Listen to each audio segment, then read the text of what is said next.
Vietnam, a country that overwhelms you in the best way possible. It's one of the most vibrant, delicious, and chaotic places we've ever visited. We'll trek through rice fields, climb into the clouds, float along jungle rivers, navigate both city streets and people traffic, and eat our way through it all. In this video, we're breaking down our full 10-day itinerary, plus what you could do differently from us. So if you're looking for travel inspiration or a sign to book that flight, this is it. This is how we spent 10 days in Vietnam. Let's begin.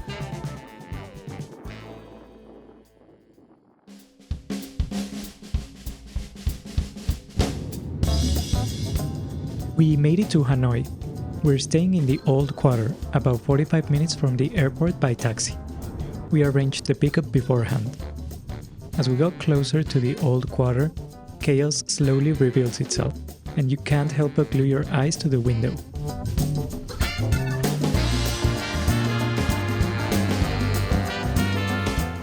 Our hotel welcomed us with a refreshing drink, which we gratefully accepted because the heat here is no joke. And the first thing we had to do, get a SIM card. Data in Vietnam is incredibly cheap, but you do need your passport to buy one, which we left at the hotel. So back we went. No llevábamos el pasaporte y no aceptaban fotos en el celular. Entonces regresamos, pero nos perdimos porque no tenemos datos para encontrar el hotel. Pero ya, llegamos, vamos por el pasaporte y regresaremos a comprar la SIM card. Once we finally got it sorted and were fully connected, it was time to do what we came here to do, eat. We grabbed the banh mi for a very late lunch.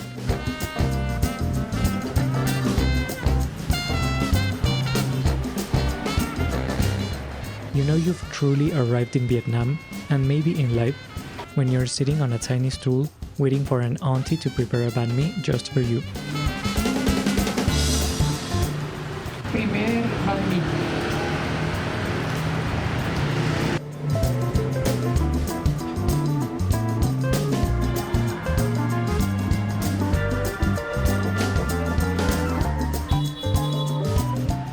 And then we had another one. Segundo banh mi del día.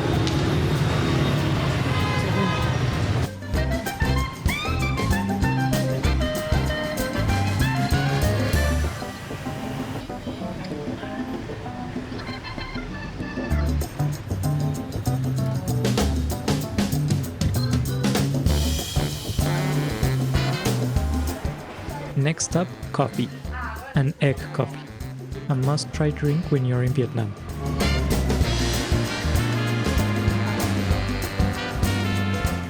Then we wandered into the night market, as you somehow always do in Southeast Asia.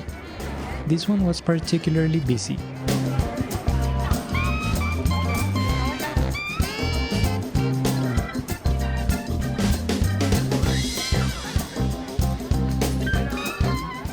For our first dinner, we returned to a spot we loved during our last trip.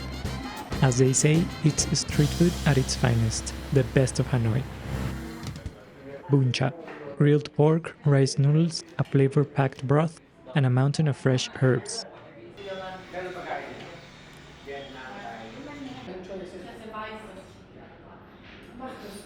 And of course, we cannot end our first day here without a sweet treat. So we grabbed our go-to ice cream and called it a night. And we need to have proper rest. Tomorrow will be a long day.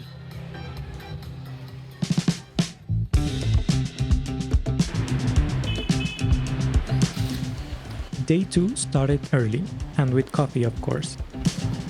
We grabbed a bowl of pho for breakfast at a famous spot just a few steps from our hotel. Today we have the whole day to enjoy Hanoi. Tenemos hasta las 10 de la noche. Well, until 10 p.m. when we're leaving, but more on that later. Since we've already been to Hanoi, we decided to skip some of the top sites this time around. But you should totally visit them. And here's a little throwback to when we did.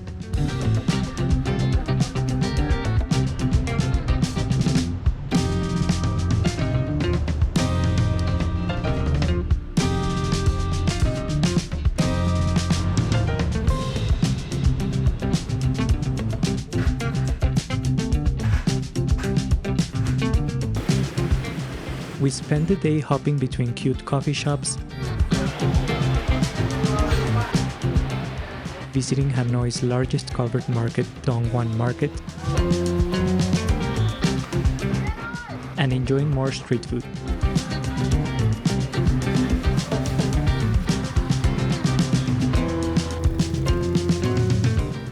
Then we head over to Train Street to have a train rush past us just inches away.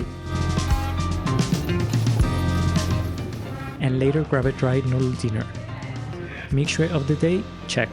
We make our way back to the hotel. A van picks us up and takes us to our accommodation for the night. A sleeper bus that will take us all the way to Sapa. So good night and see you in the mountains.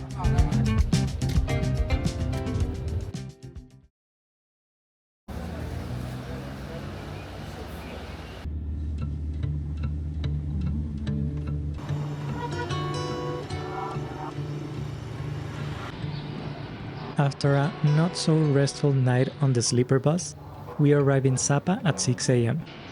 Our hotel isn't ready for check-in yet, but they let us rest for a bit and drop off our luggage. We head out to explore the morning streets and grab breakfast and coffee. Today is a chill day.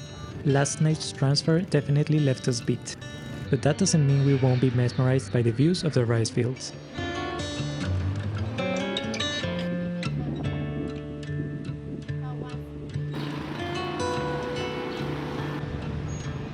We wander around town, take in the scenery, and have dinner at one of the many surprisingly fancy local restaurants.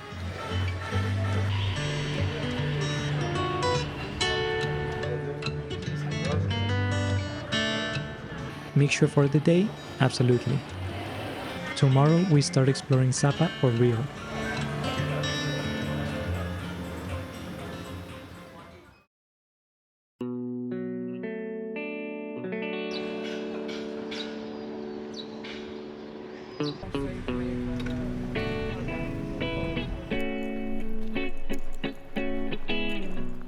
After an early wake-up call, we headed out to explore the landscapes of Sapa.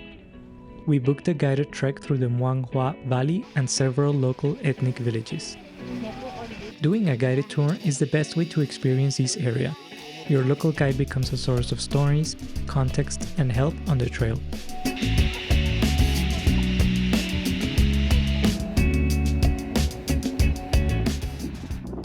Está muy padre, escénico.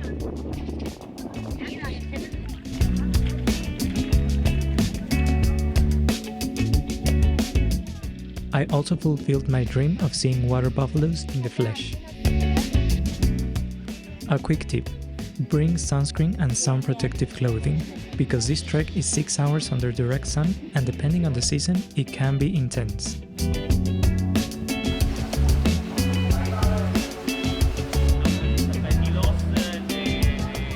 We enjoyed a homemade lunch and visited a local village where we learned so much about daily life and the traditions of the Hmong ethnic group.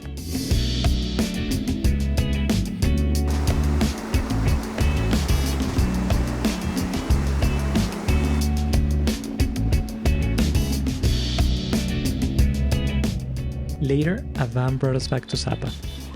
Once we reached town, we showered and grabbed a curbside barbecue dinner. We were down for the day.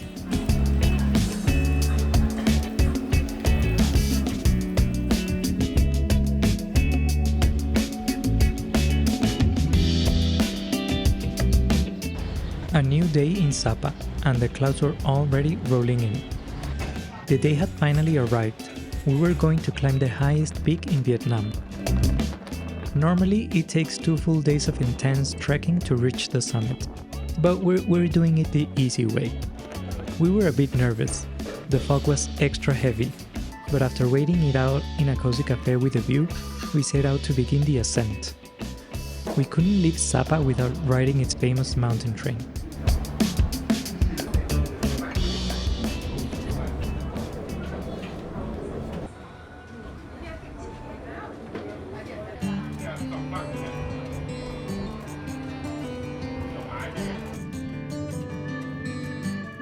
The train took us to the Sun World Fansipan Legend complex.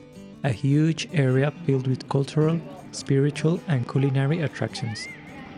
Naturally, we went straight for the culinary one. Our ticket included access to an enormous buffet, which gave us the strength we needed for the hardest part of the journey, the cable car. This system takes what would be a 2-day trek and turns it into a 15-minute ride, and the views make every second count.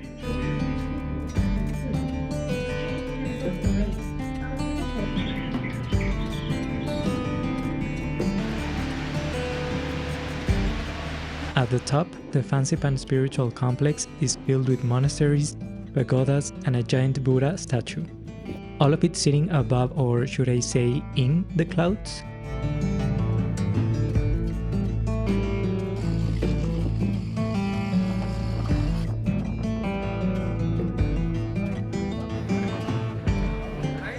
A few steps later, and then finally the real peak, the roof of Indochina. The wind and clouds were relentless, but every so often we'd get a glimpse of the view.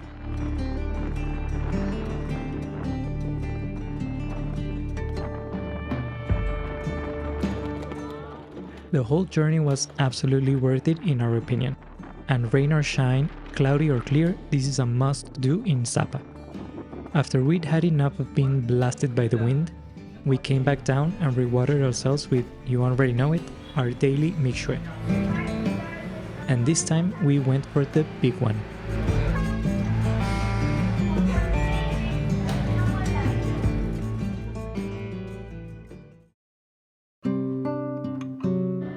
It's our final day in Sapa. After checking out of the hotel, we grabbed a car to Kaka village. Tickets were 150,000 dong, or a bit less than $6, and from there we descended into the valley.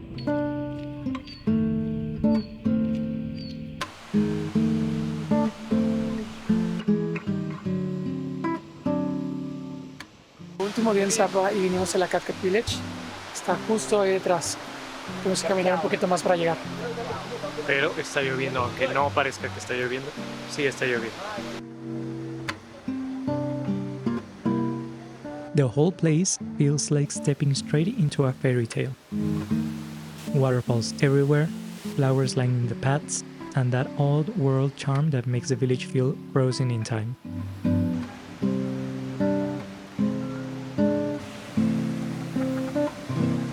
We stayed to watch the traditional performance before heading back to Sapa Center.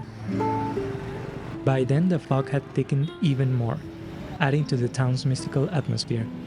It's not called the city in the fog for nothing. We stopped for a coffee with a view, watched the small parade pass by, and then went out for lunch.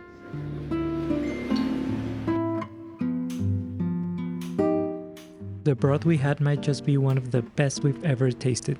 Afterwards, we picked up a traditional Sapa pastry filled with mung bean and chestnut, pan-fried to perfection.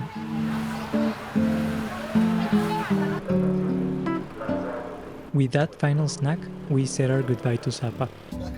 Tonight, an overnight bus will take us back to Hanoi. We chose to spend 3 days in Sapa since this was our second time in Vietnam. But if it's your first visit, you might want to follow the itinerary we did back then. From Hanoi's Old Quarter, transfer to Ninh Binh Province, where you can climb the Mua Caves for stunning views over Tam Coc.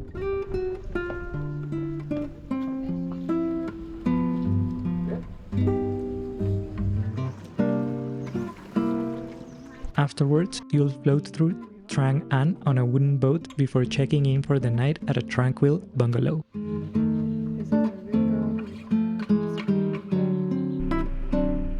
The next day, head out on a 2-day luxury cruise through Ha Long Bay.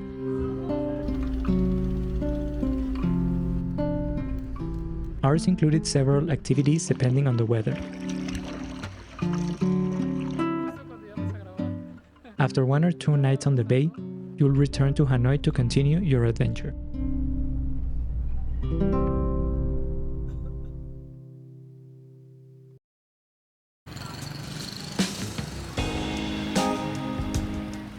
Now that we're back in Hanoi, and after a much-needed morning stretch, Hanoi. We have one full day to unwind and relax before heading to our final destination in Vietnam.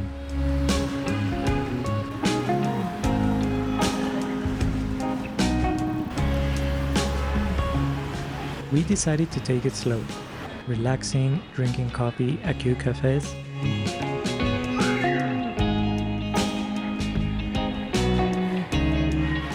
and enjoying some really good Vietnamese food. We tried cha ca, a local specialty of pan-fried fish with turmeric and dill, and we absolutely loved it. Definitely add this one to your list. After a quick dessert, En este canal somos bien aventados y pedimos un bowl de durian. Está muy bueno, está mucho.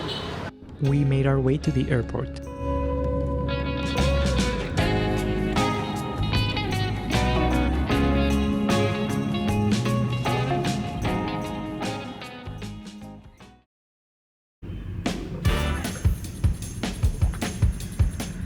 We woke up today in Ho Chi Minh City. We wasted no time heading outside to dive straight into that signature Saigon chaos. First order of business, one of the best banh mis we've ever had. Then we made our way through District 1, stopping by the Independence Palace, the Saigon Central Post Office, and right across from it, the Notre Dame Cathedral of Saigon.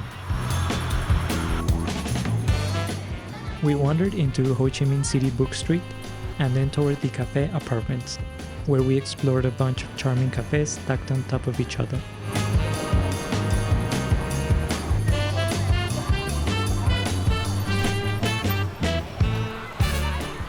Flags and decorations were everywhere, and after doing quick research, we found out that we'd arrived right in the middle of the Vietnam Reunification Day celebrations.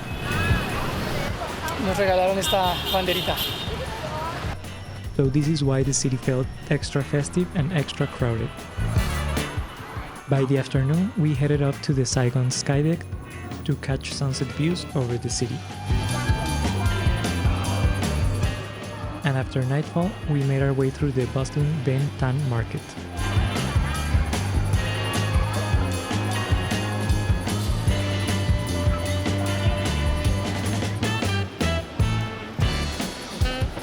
We ended the day watching fireworks while eating pizza at a well-known restaurant.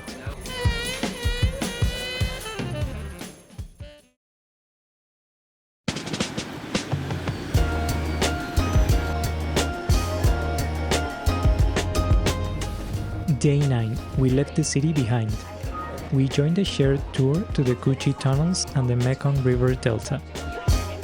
And after 1.5 hour drive, we arrived at the tunnels.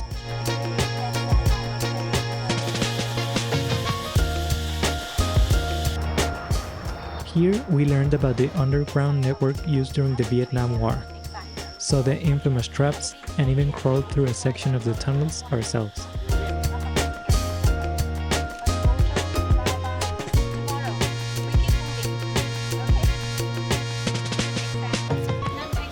Lunch was included, served family style, with the rest of our tour group.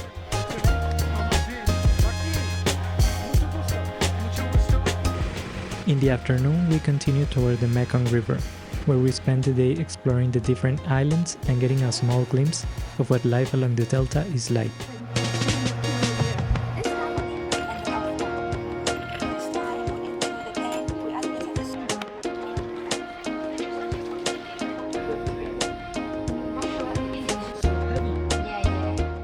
The highlight of the day was the sampan boat ride through the jungle setting of the islands.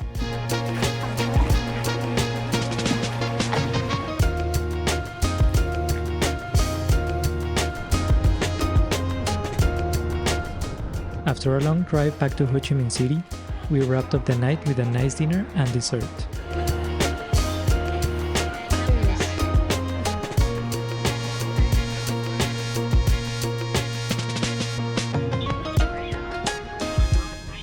Day 10 started with us trying something new, broken rice, a dish we hadn't tried yet.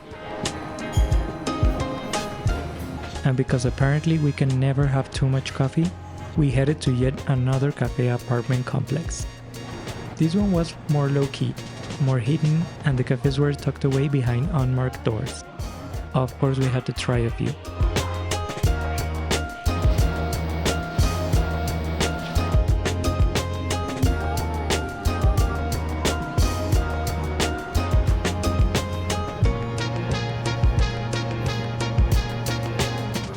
Properly caffeinated, we grabbed a car to the War Remnants Museum,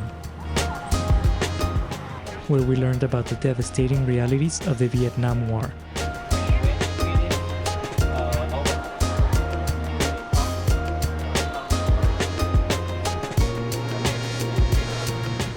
To shake off the weight of the museum, we walked in search of food. Lunch, dinner, who knows at this point. We found ourselves with another giant banh mi, which we happily ate back at the hotel. When we came out again at night, the public holiday chaos was in full swing.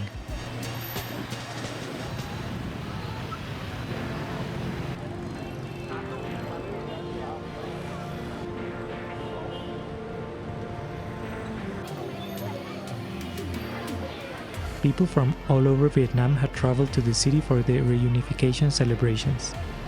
There were drone shows, projection shows lighting up important buildings, festival-style concerts, and most importantly, a massive military parade scheduled for the next morning at 5 a.m.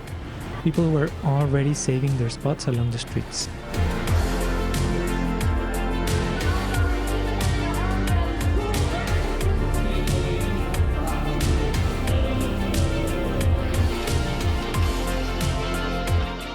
And there we were, two tourists caught right in the middle of it, just trying to buy souvenirs, not realizing that the best thing we would take home wasn't in a bag. It was the experience of being here, exactly at this moment.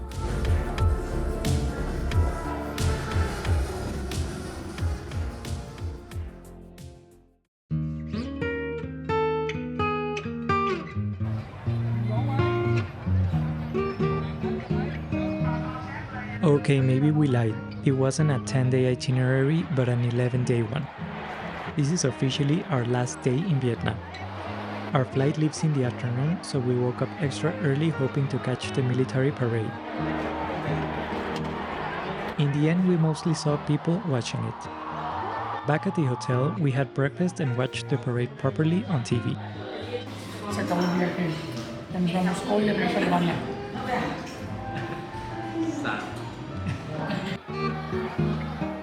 We packed our bags, wandered out onto the market for one last dessert, and then it was time to head to the airport. When planning this trip, we worried we might get tired, that after spending a month in Thailand and Malaysia, we wouldn't have the energy to enjoy more days in one country we had already visited. But we couldn't have been more wrong. Vietnam is a place where 10 days just isn't enough, and maybe even a lifetime wouldn't be. Whether you spend 5 days, 10 days, or 30 days here, you'll be lucky to experience even a fraction of the cultural, culinary, and human richness this country has to offer. And if we're lucky, we'll get to visit again soon. Thank you for watching this video all the way to the end. And if you enjoyed it, please subscribe to our channel. It would make us so happy.